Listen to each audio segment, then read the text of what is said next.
Today's lecture is on chemical bonds. Be sure to get this all into your notes.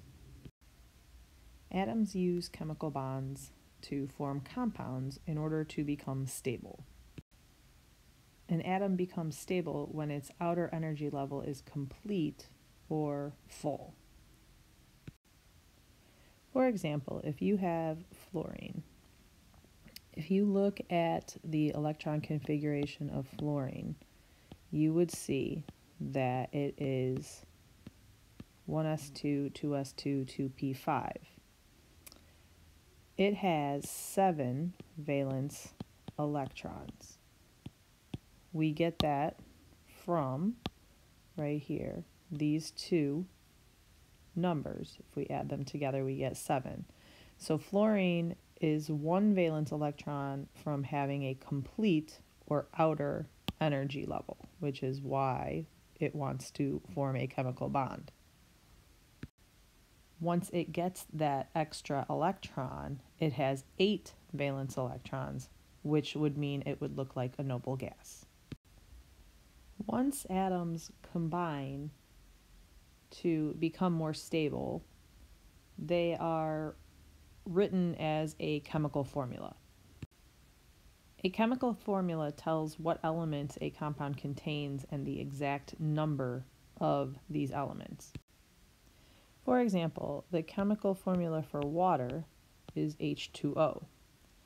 This tells us that it is made up of 2 atoms of hydrogen, and since there is no number written here, we assume that it's a 1. So there is 1 atom of oxygen. We call these numbers subscripts. They tell us how many atoms of each element there is in a compound. Subscripts in a compound are always fixed. If we were to change this 2 into a different number and say there were 3 atoms of hydrogen, we would no longer have water or H2O. We would have a different compound. The first type of compound we're going to look at are called ionic compounds. Ionic compounds are formed from positive and negative ions.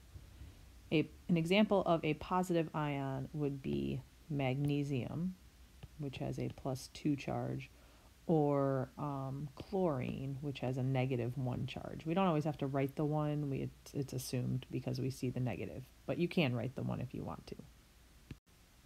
Positive ions are formed by metals. Remember, metals are found on the left side of your periodic table, and the reason they end up positive is because they lose electrons.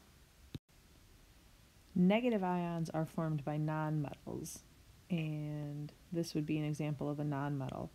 They always want to gain electrons.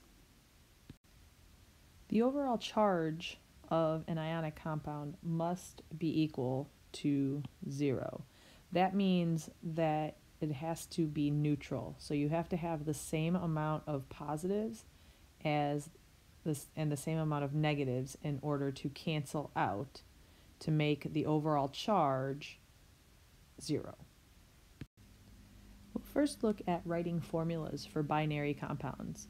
Binary compounds just means that they are compounds made of 2 elements.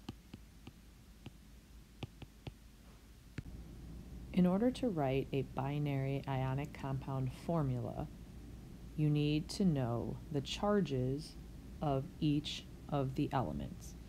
Now, this is your periodic table. I have your staircase over here that looks like this. You've seen this before. Everything to this side is a metal, which means that it has a positive charge. Everything to this side of the staircase has a negative charge. So with an ionic compound, we will have 1 element from this side of the periodic table and 1 from this side of the periodic table. So for example, let's take lithium, okay? Lithium is found right here. It is in column number 1. This whole column has a +1 charge, so we would write it like this. It has a positive. And let's take fluorine, which is right here.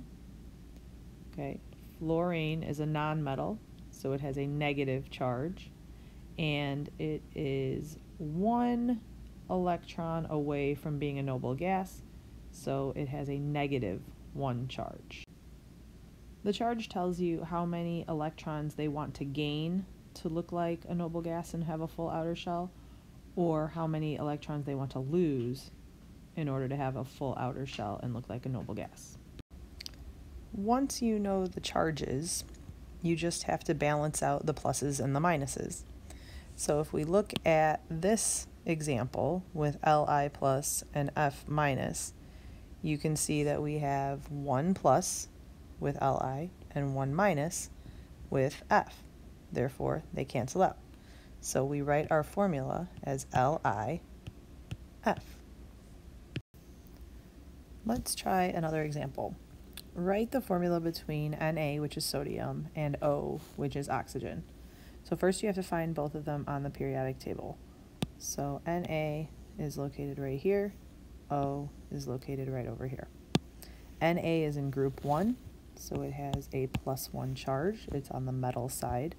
Oxygen over here, if we look at it, it is 1, 2 columns away from being a noble gas, so it has a -2 charge because it wants to gain 2 more electrons to look like neon.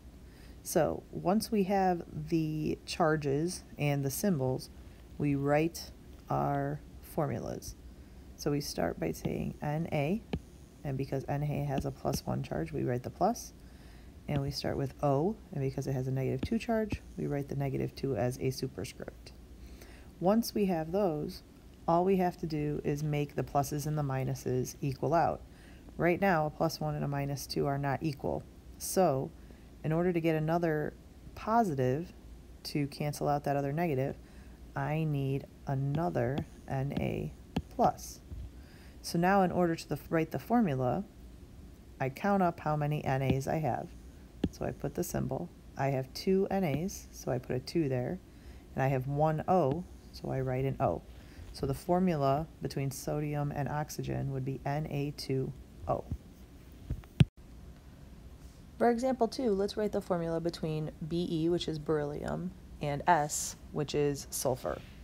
So now when I look at Be, I find Be on the periodic table. It's over here in group 2, so it has a +2 charge. And S, I find over here, and S is 1, 2 electrons away from being a noble gas, so it has a -2 charge. It wants 2 more electrons.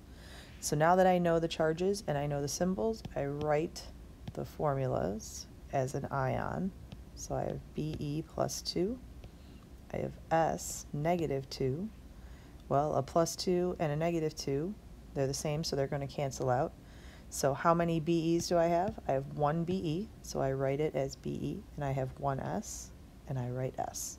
So the formula between Be and S would be BeS. Let's try one more that's a little bit harder. For example 3, write the formula for calcium, which is Ca, and phosphorus, which is P. So Ca is found right here. It's in group 2, so it has a +2 charge. And once we look for P, we find P over here. Now if you look at P, P is 1, 2, -3 away, 3 electrons away from being like a noble gas. So it has a charge of -3. So now that we know the charges of each one of these ions, we write them out as their ions. So I have calcium +2, phosphorus -3. So if we take a look at these 2 charges, you can see that they don't cancel out right away. I have more negatives than positives at this point. I have 3 negatives and only 2 positives. So that means I need more positives here. So I'm going to add another Ca. Now I can't just add 1 Ca, I have to make sure that I have that positive 2 charge with it. So now I have a total of how many positives? Well, if I take my plus 2, I have 4. Okay, so now I have 4 positives, but I still only have 3 negatives. So now I need more negatives. So what I do in this case is I add another p negative 3. Okay, so now let's take a look at how many we've got of each one. So I have now negative 6 for my phosphoruses, my negatives, and I still only have plus 2 or plus 4 for my positives. So I need more positives. So I'm going to add another Ca plus 2. So now if I add up all my positives, I get plus 2, plus 2, plus 2, which gives me 6, and I have negative 3 and negative 3, which gives me negative 6. So now they're neutral. They cancel each other out. So now that I have that, I can actually write my final formula.